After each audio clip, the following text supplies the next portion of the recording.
Okay, Christina here to listen to some music, and today's music selection is Smoke on the Water by Deep Purple. I really don't know much about this group. I don't know if I've heard their music, and the reason why I'm listening to this particular song is because it was the first place winner for the poll for music by Deep Purple on Patreon and for channel members. So here we go. And what exactly are we doing with this music? I am a professional, classically trained musician, instrumentalist, vocalist, composer, and professor. So we dive into all the little details of the music, how it's composed, the instrumentation, some form analysis and maybe music theory, maybe some instrument demos, and of course, how do we relate to this music? Why do we like it? Or why do we not like it? So again, I don't really know what we're getting into here, but I have heard a lot of good things about this group and this song, so no more delay. Let's listen. Okay, here we go.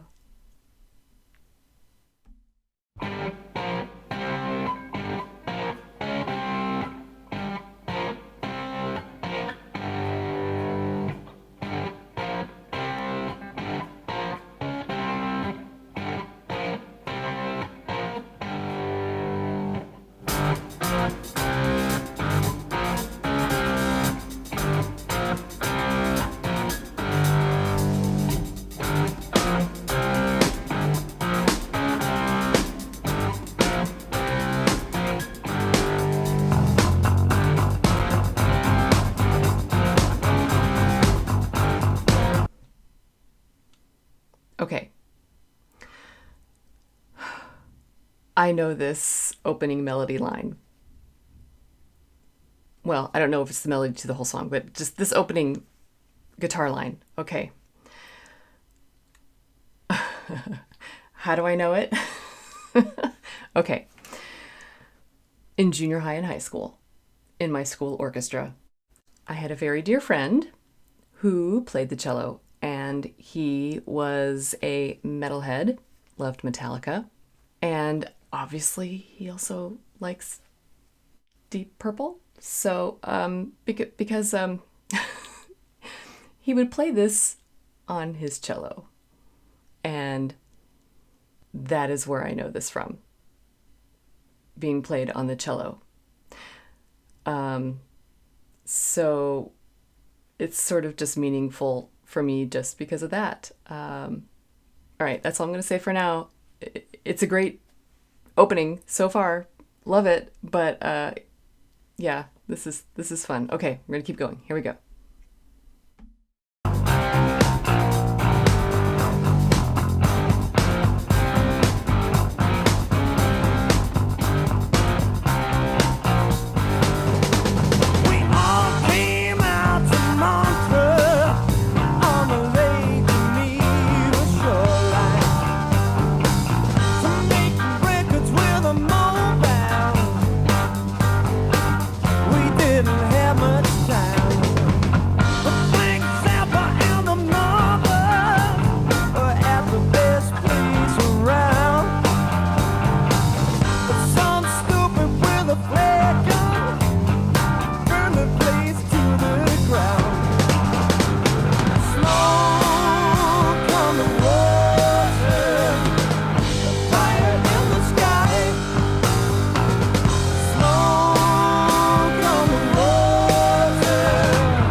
Okay.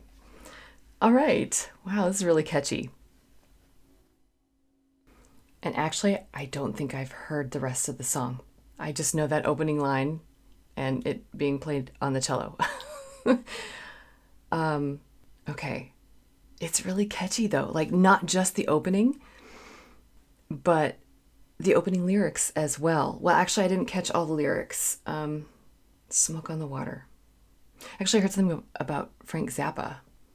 Is he a part of this group, or what is the nod to Frank Zappa? I don't know. I'm learning about all these people as we go. I actually have a book about Frank Zappa that someone has sent to me through the P.O. Box, and so I'm planning on reading that sometime soon, actually.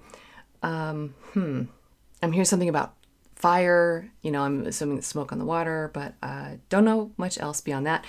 The the voice in the first time the voice appeared was super scratchy, crunchy, gritty, all of the above. And to me, that really goes along well with the opening guitar line, because it is also all of those things.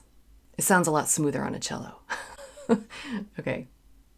I also love how the guitar line comes in, and then we have the with the percussion. And then beyond the verses and then that opening guitar line, there's a really cool chorus. It sort of bounces between major and minor a little bit. It's really, really cool.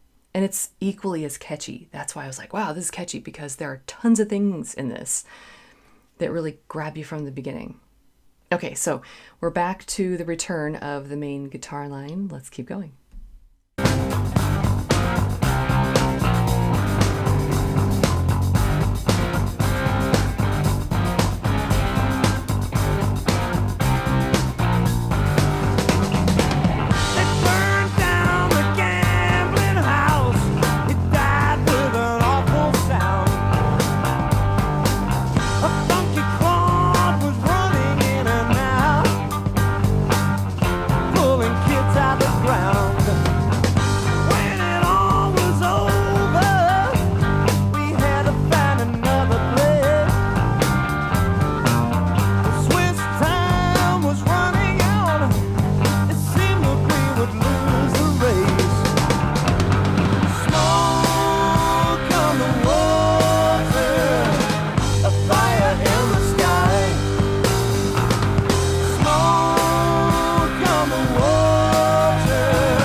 We've got a guitar solo. I'm going to back it up and start that again and listen to the entirety of it.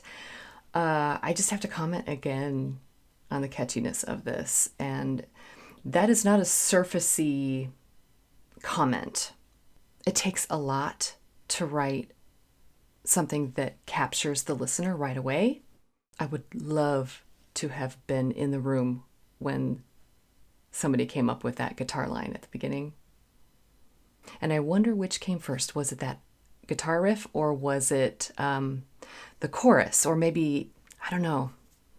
They do seem kind of different. They go together, but they're very, very different. So I'm wondering if maybe they were written separately and then put together.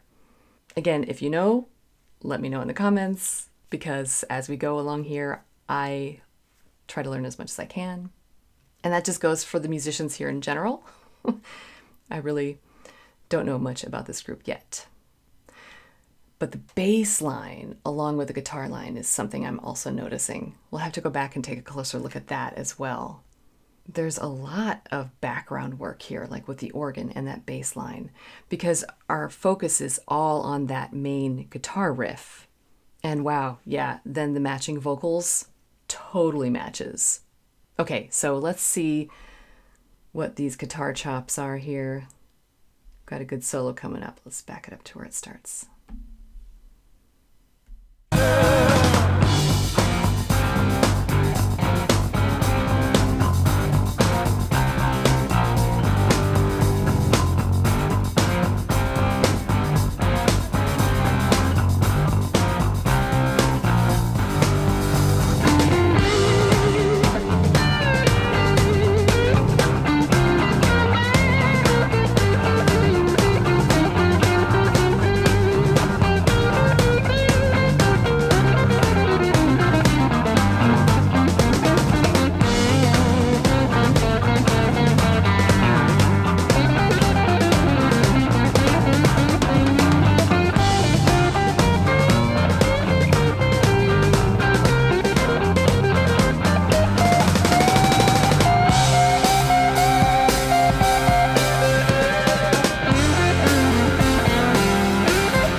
Okay, I may need to stop and take a look at the lyrics because I'm really not catching much here. Not a bad guitar solo there. I do have to admit, though, that my attention ended up going more towards the drums. Why? It was like just. But then there were a couple of fills, the drum fills, that were really, really great.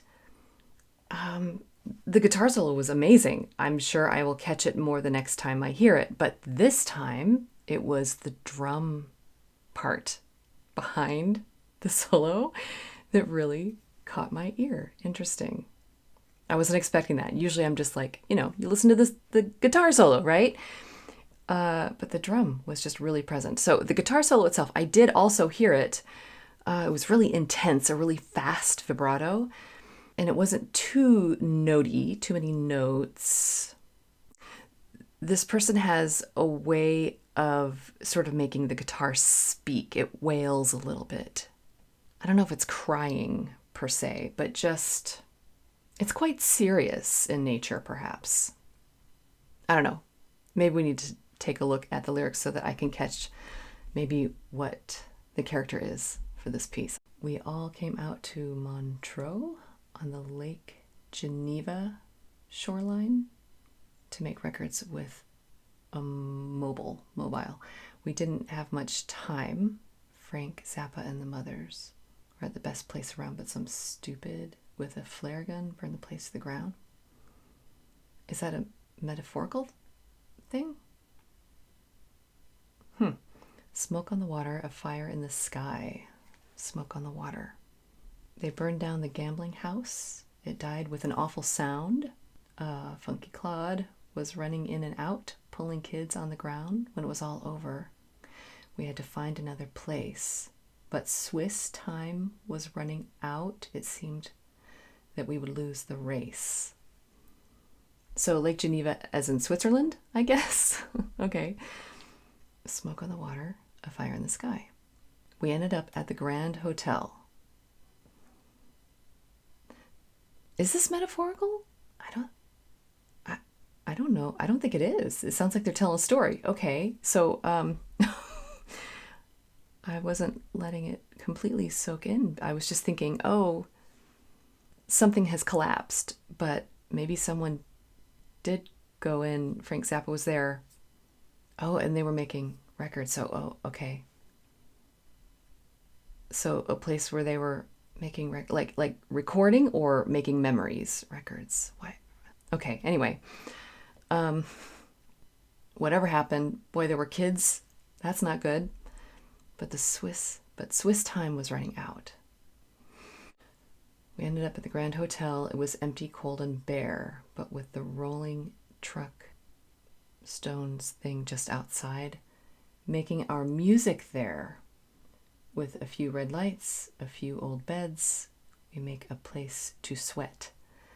No matter what we get out of this, I know, we'll never forget. Okay, so there is something about memories here, but I think it's a telling of something that actually happened here. Sounds like it was kind of a tragedy. And they might have been in Switzerland, making our music. All right, so literally, if this is to be taken literally, they're in Switzerland recording music, and the place they were in burned down, and it was not good. Kids on the ground. Oh, they had to find another place, but Swiss time was running out. So, okay. So maybe their time in Switzerland. So where's the band from? They started in 1968, I believe, and the song came out in 1972. But I don't know where they're from. And at this point, I don't know the name of the band members. Okay, but we're going to get there. So I just kind of wanted to dive into this one sort of blind and then learn as I go. Sometimes that's the fun of it. Okay, so they went to a hotel nearby, empty, cold, and bare. So maybe it was like an abandoned hotel or something. Yeah, and so whatever they end up creating out of this, at least it'll be something they never forget. But smoke on the water, a fire in the sky. Oh, it's on the shoreline. Okay, so the smoke is along the water. Okay. Am I right about this? I don't know. Or is there something metaphorical in there? Some kind of analogy? I don't know. It seems pretty specific. Okay, so now I think I understand, the meaning behind this, if I'm reading this correctly. And because of that, we are going to continue on and hear the end of this. This does kind of change my perception of the song. Let's see by how much. Here we go. Just outside, making our music there with a few red lights, a few old beds. We made a place to sweat. No matter what we get out of this, I know we'll never forget. Smoke on the water, a fire in the sky. Smoke on the water.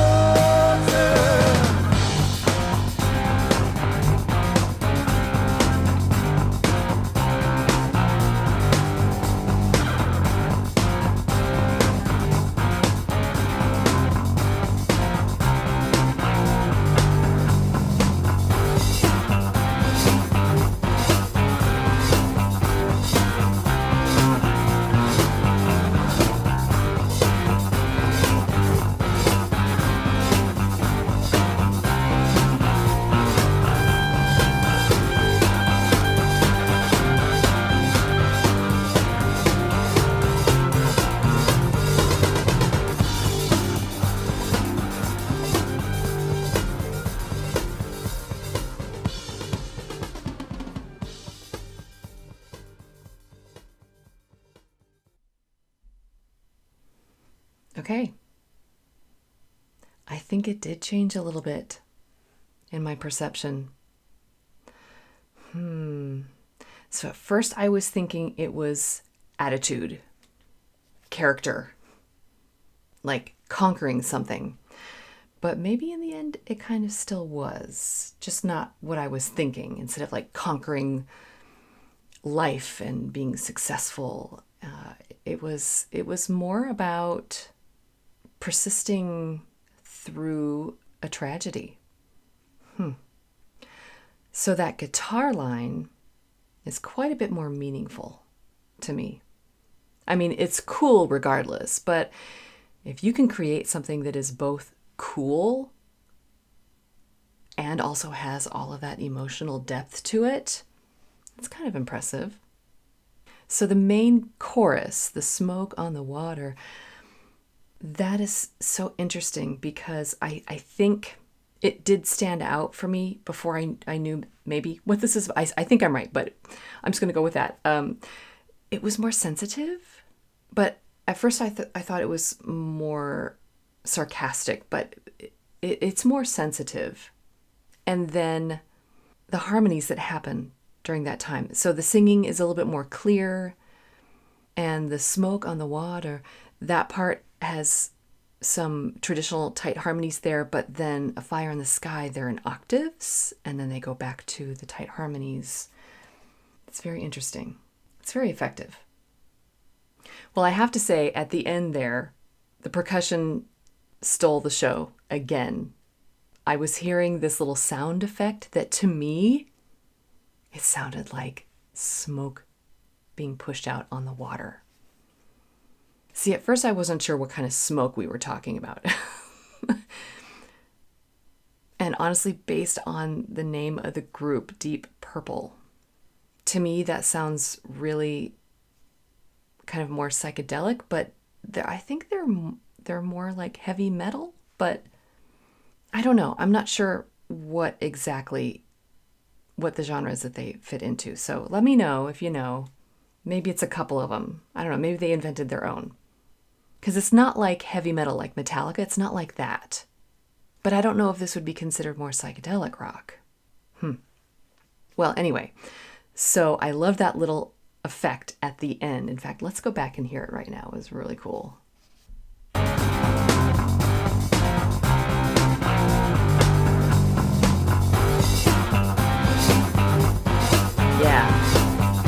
sounds like it. It's a good effect. Yeah, it sort of sounds like I picture a really calm, still Swiss lake. And then this tragedy happening next to it with the smoke billowing out over the top. That's interesting. So at the end, though, there was the drum kind of trying to do its effect, but then the organ was really kind of letting loose. It was almost jazzy, bluesy at times. Let's hear it.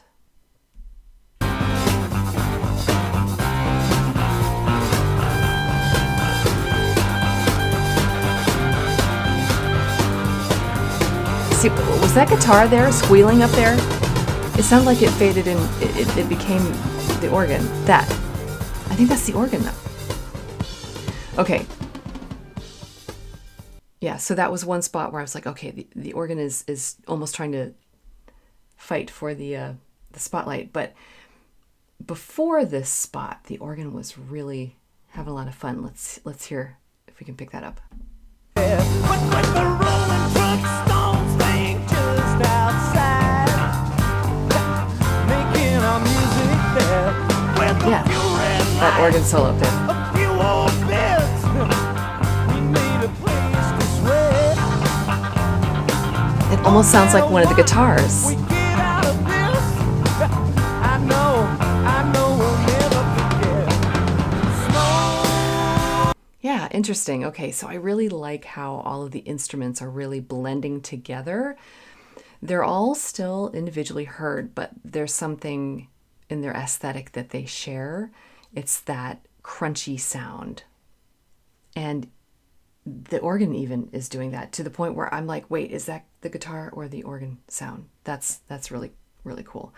All right, I have to give a little nod to the bass line because, I mean, we're hearing the grumbly guitar. Like, obviously that is a pretty iconic line, at least, you know, I'm guessing it is. I'm sorry, I still can't believe that this is what that friend of mine was playing on the cello all those years ago. You just never know how long it's gonna take for something to come full circle. Okay. Let's go to the bass line, though. My memories are running away with me here. Let's see if I can find it. Pulling kids out the ground. When it all was over, Yeah, it's in arpeggios. we had to find another place.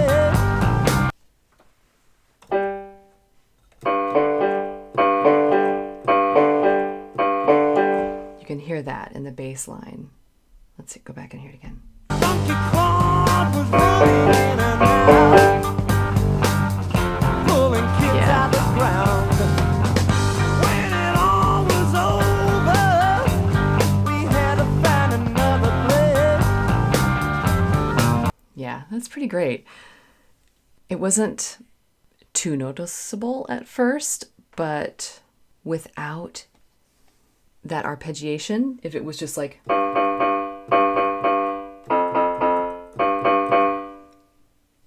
that'd be boring. So, yeah, that's really cool. All right. But now we have to go back to the very beginning and hear this opening, this catchphrase, this iconic line. That's awesome. Okay. So,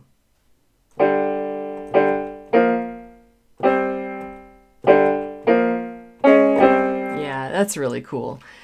So actually, that's not going to be very easy to play on the cello. Those are perfect fourths. Those are hard to play on string instruments. I bet he was playing it in fifths. Yeah, that sounds right. That's it. Okay, that's easier to do if you do kind of like bar chords across a couple of strings on a cello. Okay, that makes more sense. I was like, how the perfect fourths? That's just not easy. Well, it's a great line, sort of a composition of a lifetime there, just that one moment. So how does it compare now that I've heard the whole thing to the main chorus? I think the guitar line is a bit catchier, but that chorus, the smoke on the water part, that's pretty good writing as well. Yeah, but I think the guitar line rules on this one. And regardless, what an iconic song this is. It obviously stuck in my brain, even from a cello all these years. Okay, that was Smoke on the Water by Deep Purple. It was not what I was expecting. Again, because I know that guitar riff just always lived in my brain. And here it is. I was not expecting that. And I don't know, I just thought that for some reason, the name Deep Purple, I don't know, I was expecting something almost more like progressive rock, like with strings and, smoke on the water. I don't know. So when this started out at the beginning, I was shocked. I was shocked. So, a good lesson learned from me today. So will it go on my playlist? Yes. Although it's kind of already been living in my headspace for, decades. But, again, that opening riff on a cello. Yes. It sounds pretty good. It's not bad. So it transitioned very easily in my memory here.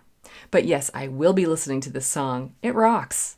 So thank you, everybody who voted for this. I'm so glad I know this. I feel like not really a mystery, but I don't know. Something has kind of come full circle in my little musical life here. So that's fun. So don't forget to do all the things, like and subscribe. If you want to take part in those polls, they are over on Patreon and also available on YouTube for channel members. But there's also all sorts of other things. We've got full album listenings and exclusive content. And we're doing an entire Beatles discography right now. Plus, there's a music community. We talk about music. It's a lot of fun. But of course, I'll see everybody on YouTube for my public postings on Tuesdays, Thursdays, and Sundays each week. And so until then, just remember that you don't have to be perfect. Just be okay. And keep listening.